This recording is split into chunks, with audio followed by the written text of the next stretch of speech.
están? Bienvenidos. Esta es otra entrega de Séptima Noche en Celta Televisión. Este programa que podrán ustedes ver también durante la semana en repeticiones que subimos a nuestro canal de YouTube Séptima Noche con la dirección de cámaras de Ariel Wolfram desde La Perla. Y nuestros invitados, hoy una persona muy respetada aquí en la ciudad, que bueno, se ha preocupado por siempre colaborar en instituciones y que nosotros seguimos a través de sus menciones en las distintas redes, siempre con un objeto de cultivarse y cultivar. Se llama Américo Lorín. ¿Cómo le va, don Américo? Buen día, don Héctor, gracias por la invitación. Muy bien, ¿usted? Muy bien, muchas gracias por aceptar. Bueno, es un placer. Bien, Américo, en estos tiempos en los cuales la informática está obligándonos un poco a otro tipo de elementos, el libro ha perdido un poco de vigencia, aparentemente. Sé que usted es un gran lector, ¿no? Sí, es verdad, siempre me dedico a la lectura. La lectura, bueno, ya desde niño nomás, sí. Ya desde la escuela primaria, así que me leí casi todos los libros de la biblioteca pequeña que tenía en mi pueblo en Chillar y ahí seguí. Por supuesto, hoy día a lo mejor no tanto, pero porque uno está abocado también, como te dice, están las redes, pero bueno, uno lee libros y también algo se lee en las redes también, porque hay libros, digamos, en los cuales están en internet, digamos, son libros gratuitos, sí, y otros que uno los puede bajar.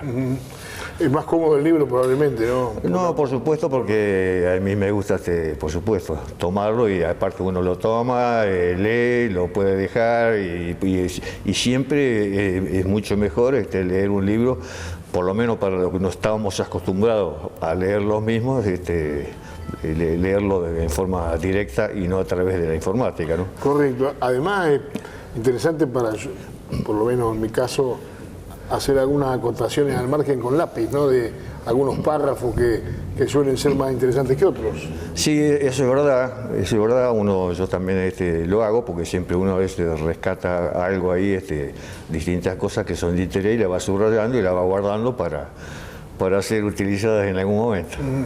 O sea que se crió en un pueblo rural, donde tengo unos cuantos amigos ahí en Chillar, entre Benito Juárez y Azul. Exacto, sí, en esa localidad. Allí llegaron mis padres, ahí en la época de la inmigración. Primero mi papá, que llegó justo antes de la crisis del 30, y unos años después llegó mi mamá con mis dos hermanas, y allí me crié junto a un hermano. O sea, mi familia eran los dos papás y 4 hermanos. ¿De dónde venían ellos? Y ellos vinieron de la zona ahora hoy sería la zona que está en conflicto. Ellos, cuando mis padres vinieron con el pasaporte checo-eslovaco, pero era la Checoslovaquia anterior a la guerra, claro, que era un país larguísimo. Sí. Y en el extremo, o sea, pasando lo que sería hoy Eslovaquia, había una provincia que se llamaba Ruteña.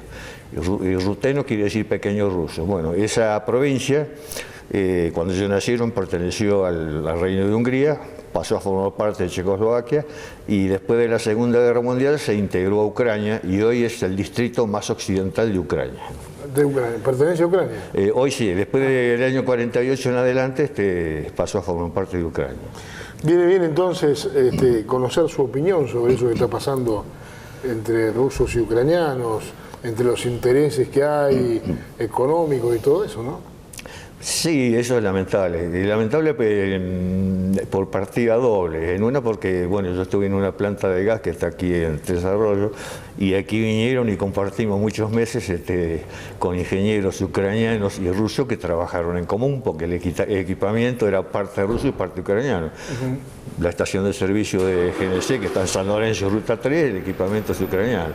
Claro, entonces uno lamenta que hoy día, digamos, estén divididos y, por supuesto, que Rusia, en este caso, haya invadido, porque si bien había algunos problemitas ahí con la minoría rusa que vivía en Ucrania, eso no justifica una guerra. Seguramente. ¿Tuvo oportunidad de ir a su suelo donde estaban sus... No llegué a ir ahí, sí estuve 3 veces en lo que es la Federación Rusa. Bueno, la primera fue los últimos días de la Unión Soviética. Y después hice 2 viajes más, pero eso por razones profesionales, porque fui a visitar la fábrica de turbinas que nos proveyó de las turbinas acá del Estado, en ese caso, para la planta de Indio Rico y otras plantas. ¿A qué lugar fue en ese caso? En este caso es la ciudad de Samara, que está a 1000 kilómetros de Moscú sobre el río Volga, pues una zona cercana a la zona de donde provinieron muchos alemanes del Volga que hoy viven en Argentina. En la zona de Coronel Suárez, por ejemplo. Coronel Suárez, bueno, en Chillar casi la mitad, digamos, también son alemanes del Volga, y por supuesto toda la zona allá de Olavarría, ahí hay muchos pueblitos aledaños, que hay muchos alemanes del Volga, que inclusive festejan y conservan sus tradiciones, ¿no? Traídas de allá. Es una zona que usted me mencionaba de grandes líderes políticos, ¿no? Mundiales. Sí. A través de los tiempos, ¿no? Y a través de los tiempos, sí, por supuesto, sí. Bueno, los alemanes llegaron allá porque los llevó casualmente Catalina, la reina, que fue la más rusa de las emperatrices, porque ella era de ascendencia alemana, Catalina de Anhalt. Entonces, bueno, esa zona en aquella época estaba prácticamente despoblada, era todo boscosa, así que la ciudad de Samara y donde se asentaron Saratov y otras ciudades, se iniciaron, bueno, como en la Argentina acá, cuando se empezó o sea, el hombre blanco fue avanzando sobre las tierras locales, fue formando fuertes, y Samara nació como una fortificación, hasta que después, bueno, Rusia vio cómo se expandió a lo largo de esto, ocupó todo el resto de las tierras de Europa y, por supuesto, del norte de Asia. Y en el caso de sus progenitores, ¿llegaron porque había paisanos en la zona de Chillar, probablemente? Y no, eso es lo raro, no. El tema es que mi padre, él quería ir a Estados Unidos, porque su papá, o sea, lo que sería mi abuelo y tatarabuelo, habían estado allá y por supuesto quería ir allá, pero en aquel momento la inmigración estaba cerrada. Entonces, bueno, América vino acá. Dice, total, después por ahí me voy al norte y aquí quedó. No, en Chillar solamente hubo 3 de la comunidad, la familia completa es la mía, y había un hombre que era del mismo pueblo que mis padres, que para nosotros, que acá no tuvimos otro familiar, era el tío Postizo, y un tercero que se dedicó, digamos, acá a la zapatería. Sí hay una colonia grande en la zona ahí del Chaco, que la Andresina siempre nos la recuerda, ¿no? Y también en Misiones, ¿no? Bien. Su padre vino, como tantos inmigrantes, de alguna forma buscando mejores horizontes por la crisis de la guerra y esto. Claro, él escapó de eso, porque él participó de la Primera Guerra Mundial, o sea, ya con 18 años, por esas cosas de la vida, y cayó prisionero ahí de los rusos, se liberó de ahí porque justo cuando surgió la Revolución Rusa, digamos, bueno, desapareció, digamos, la disciplina, pudo escapar. Y cuando vuelve, lo mandan a pelear a Norte Italia y así queda ya de vuelta, prisionero, pero bueno, los italianos estaban de acuerdo con los nacionalistas checoslovacos, y entonces permitieron que ahí se formara una legión checoslovaca que fue el núcleo del primer ejército del país naciente. Y bueno, a raíz de eso, como el país recién había nacido, permanentemente estaba en servicio militar, o sea que aún haber dejado el servicio militar, de los 12 meses, 3 meses lo tenía que pasar bajo bandera. Así que él quiso escapar de eso y bueno, y allí que él se vino para acá. ¿Llegó a Chillar por alguna razón especial? Bueno, llegó a Chillar como tantos otros, pero eso fue deambulando, porque él cuando bajó del buque, por supuesto ahí en el hotel de inmigrantes lo orientaron y él fue... Hola Julián, ¿cómo estás? Muy bien. Gracias. Lo orientaron y él fue a trabajar en el ferrocarril ahí de la provincia de Entre Ríos, entre Basavilbaso y Puerto Ruiz, que es una zona, casualmente, cuando él llegó ahí parecía encontrarse en la zona que había dejado, porque esa zona, ahí viven los judíos que Jusid inmortalizó ahí con su película Los Gauchos Judíos, hasta los carteles en el pueblo y todo eso estaban en el idioma hebreo, y también en su idioma, en el idioma de mi papá, porque allá habían venido, ¿no? Así que él estuvo ahí bajo contrato y justo vino la crisis del 30, terminó el contrato y hizo como tantos otros, subirse a los trenes de carga y empezar a recorrer a donde había trabajo. Y llegó a Chillar y bueno, justo en aquel momento se comenzó con la obra pública, que en general se comenzó con la obra pública para toda la provincia, y acá hay que rescatar ahí a un gran arquitecto, porque ahí se hicieron las obras también de Salamones, se hizo la delegación municipal, se hizo el matadero y se hizo una escuela, todo en forma simultánea, lo cual para un pueblito en aquel momento de 2000 habitantes era un trabajo. Y bueno, y ahí quedó, después ya siguió ahí bajo distintos constructores y al último, o sea, los últimos años, ya bastante, estuvo en sociedad con otros inmigrantes, así que había formado en sociedad ahí con un español y un italiano, ahí que en el pueblo anecdóticamente los habían bautizado las Naciones Unidas.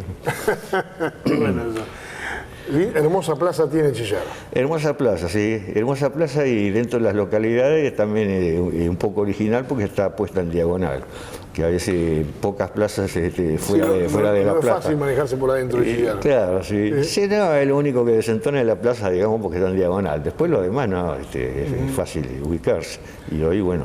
El Club Huracán, una institución pujante. Claro, sí, el Club Huracán es pujante, sí, a pesar de ser una de las más nuevas, no fue la más antigua, ha sido el Club Atlético Chillar, después Club Independiente, que tuvo su cancha, bueno, hoy día pasó a ser un ente deportivo municipal, pero el Club Huracán sí es lo más pujante, es lo que más creció y bueno, digamos como sede y todo lo demás, tiene biblioteca, tiene todo, ¿no? Y usted nació en ese lugar, ¿no? Yo nací en Chillar, sí. En Chillar. Y la infancia obviamente fue en la escuela primaria de allí. Y claro, sí, en aquel momento había dos escuelas, o sea, una que era provincial y en aquella época había unas escuelas que se llamaban escuelas Laínez, porque esas escuelas que fueron creadas, digamos, como colaboración con las provincias, era una escuela nacional, pero la vocación era buena.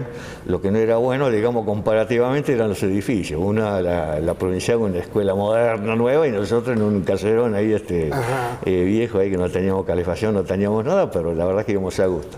Pero fui ahí, digamos, por una simple razón, porque yo nací en los primeros días de julio, y en la escuela provincial no me querían recibir, tenía que perderme un año.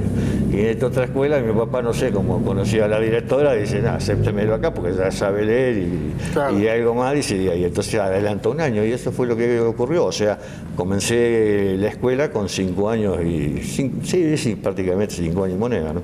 ¿Tuvo posibilidad de estudios secundarios? Prepárese un café cuando quiera. Sí. Estudios secundarios, lamentablemente, en Chillar en mi época no había.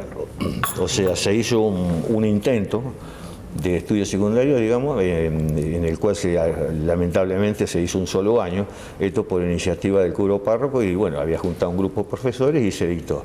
Pero bueno, ahí se disolvió, y esto estamos hablando del año 54, así que recién la escuela secundaria se fundó en el año 61. Pero bueno, y esa fue una de las razones por las cuales emigré, porque los padres de ahí, los que podían, mandaban a sus hijos de Azul, de las chicas iban a Juárez, al colegio de hermanas, y otros que podían costear, lo tenían de pupilo ahí en Tandil, en el colegio San José. ¿Dónde le tocó a usted? No, y yo no, porque mis padres no podían. Así que, podían. Claro, así que yo, como tantos de mi generación, ya en la primaria, ya 1 o 2 años antes, ya estábamos haciendo trabajo, si bien no lo tomábamos como un trabajo, porque más que nada lo tomábamos como un aprendizaje. Así que en definitiva estuve en un taller mecánico, hice el curso de mecánica por correspondencia, en aquel momento un instituto famoso ahí en Buenos Aires, que todavía está, y bueno, después tenía que hacer una pasantía ya de 8 meses, pero claro. Claro, no se podía. Y bueno, entonces ahí fue donde elegí una escuela militar, que fue la Escuela de Mecánica de la Armada, y bueno. Y desarrolló buena parte de su vida ahí, digamos. Claro, sí, pero ahí lamentablemente no. Tuvo que seguir otro camino, y digo, bueno, en lugar de lamentable, definitivamente fue afortunadamente, porque ahí me hicieron un estudio psicotécnico y se ve que tenía inclinación, digamos, o andaba bien en matemática, entonces ingresé en lo que son las antecesoras de las computadoras de hoy, pero eran electromecánicas. La verdad que, bueno, eso al principio era chino básico, pero fue lo mejor que me tocó. O sea que a mí me tocó vivir esa etapa de las computaciones electromecánicas, que una computadora tenía 2 metros cúbicos, a pasar ahora a la computadora que todos tenemos y cada uno lleva su bolsillo. Sí, señor. Claro. Así que fue un poco el génesis de la computación en la República Argentina, si se quiere, ¿no? Claro, sí, es así. Y sí, porque muchos tuvimos esa suerte.